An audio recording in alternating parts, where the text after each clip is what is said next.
Today we're going to be making a baby chicken. Doodleville is here and we're ready to show you guys how to draw a cute baby chick. Hi! Hi guys. So first we're going to be needing a paper and something to draw with.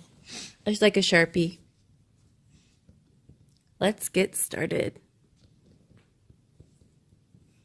Okay, so first we're going to start around the top. This is going to be the head. We're going to draw a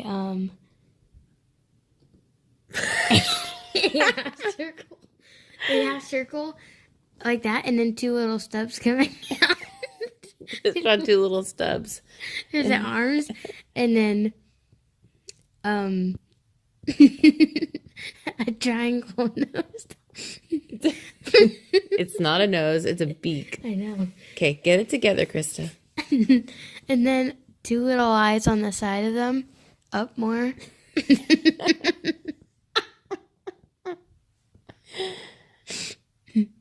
And then two little cheeks under the eyes. Big cheeks. Two big cheeks. Two like flat circle ovals for cheeks, and then a big U for the body.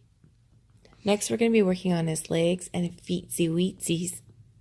So you're going to want to draw two lines down, and then that's going to be the back of the foot sticking out. You're going to do it on both sides, and then you're going to draw 3 points for the feet. I'm making her laugh, sorry. Go ahead, Krista. Okay. So 3 points for the feet, and then what? And then you want to draw a little circle on the top in the eye, and then color the rest in. Great. That looks really good. Yours is so cute. Give us a like if you haven't done so yet. Okay. Oh, we're all done. Now we get to Color!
Look at those cute chickens. They're just lovely. Give us a like, hit the subscribe, and comment down below. We'll see you next time.